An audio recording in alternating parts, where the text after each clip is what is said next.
السلام عليكم. لا تنسوا الاعجاب بالفيديو والاشتراك في القناة تشجيعا لنا لنستمر بنشر المزيد ان شاء الله.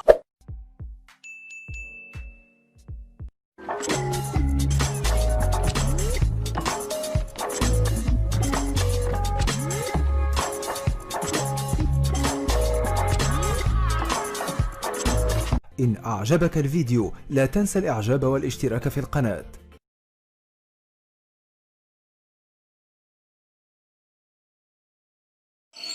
السلام عليكم إخواني أخواتي، مرحبا بكم في قناة عثمان لتربية طيور الزينة المخصصة للمبتدئين. فيديو تاع نهار اليوم راح نتكلموا على كيفية معالجة طائر الكناري من الربو ونزلات البرد والتهابات الشعب الهوائية والجيوب الأنفية، أي بصفة عامة علاج جميع الأعراض التنفسية عند الطيور بإذن الله. لازم يكون على بالكم باللي التقدير من عندنا والشفاء من عند الله. أولا نحتاج إلى قليل من القرنفل، زيت الضرو كما راكم تشوفوا، زيت الضرو، القليل من الماء، وحبة بيض مسلوقة. أولا خيرنا القرنفل لأنه يحتوي على نسبة جد عالية من الصوديوم والفوسفور والبوتاسيوم والحديد والمغنيسيوم والفيتامينات كفيتامين سي، فيتامين أ، فيتامين ك. معروف بلي القرنفل يحتوي على عديد من الفيتامينات اللي قلتهم دوكا. ويحتوي بصفة عامة على نسبة عالية من المعادن والتي هي مفيدة في علاج جميع الأمراض التنفسية. هذا فيما يخص القرنفل. خيرنا زيت الضرو، ومعروف زيت الضرو يستخدم للعلاج ويستخدم للتخلص من أمراض الصدرية بصفة عامة، نقدر نقولوا أمراض المزمنة. يعني عند الإنسان ديجا كيشرب زيت الضرو يكون عنده برونشيت، تكون عنده مشكل صدري، مشكل في التنفس، زيت الضرو معروف من بكري باللي يعالج جميع الأمراض المزمنة. هذه فيما يخص الإنسان. أما فيما يخص الطيور فهو جد مفيد في علاج جميع الأعراض التنفسية. قلنا زيت الضرو خيرناه لأنه يستخدم لعلاج للتخلص من الأمراض الصدرية عند الطيور بشكل فعال جدا، لأنه يقوم بتصفية القصبة الهوائية وبالتالي التخلص من مشكلة الربو عند الطيور. يعني هو إفيكاس، حاجة فعالة جدا. حنقدم لكم الآن طريقة التحضير، يعني باش يكون على بالكم. ما تقدرش دير القرنفل بلا ما دير زيت الضرو، وما تقدرش دير زيت الضرو بلا ما دير القرنفل. هذه حاجة لازم نعرفوها مليح، لأن نقولوا كيما حنا نقولوا 2 في 1. هادوما في زوج راح يتغلبوا على المرض أو المشكل التنفسي عند جميع طيور الزينة. أولا طريقة التحضير، ناخذ المشربية تاع العصفور ديالي، غنخير له 7 حبات، نحط له 7 حبات من القرنفل.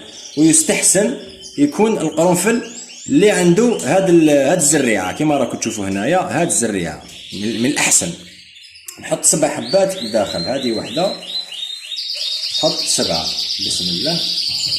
هذه 2 وهذه 3 وهذه لا، هذه 4 وهذه 5 وهذه 6 وهذه 7.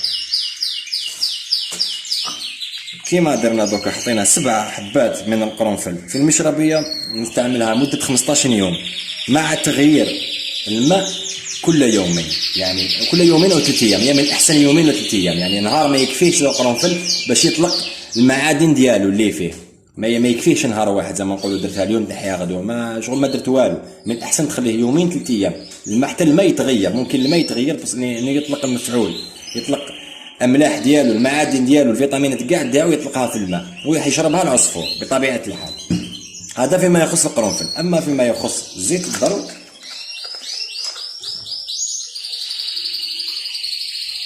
كما راكم تشوفوا هنايا، انا خيرت البيض. علاش خيرت البيض المغلي او البيض المسلوق؟ لانه عندما نضع قطرات من زيت الضرو في صفار البيض كما راكم تشوفوا هنايا، كما راكم تشوفوا. انا خيرت البيض، دوك نقول لكم علاه.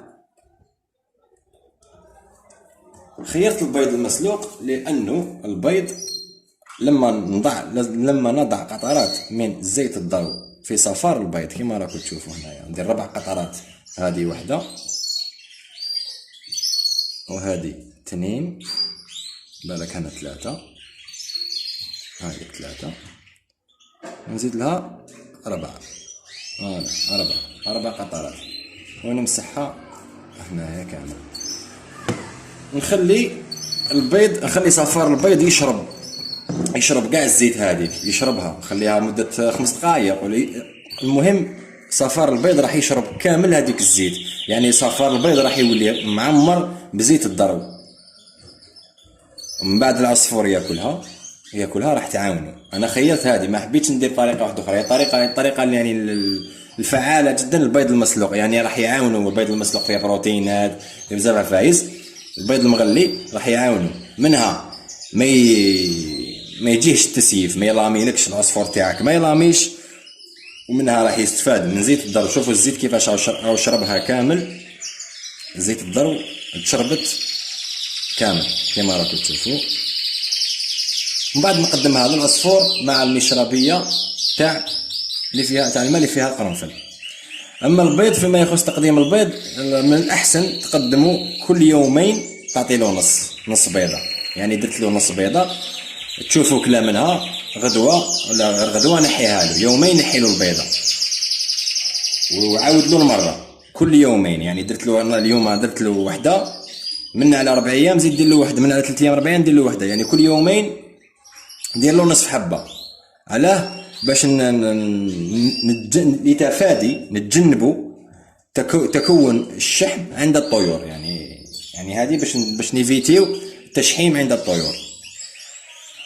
اتمنى ان تكونوا قد استفدتم من محتوى الفيديو.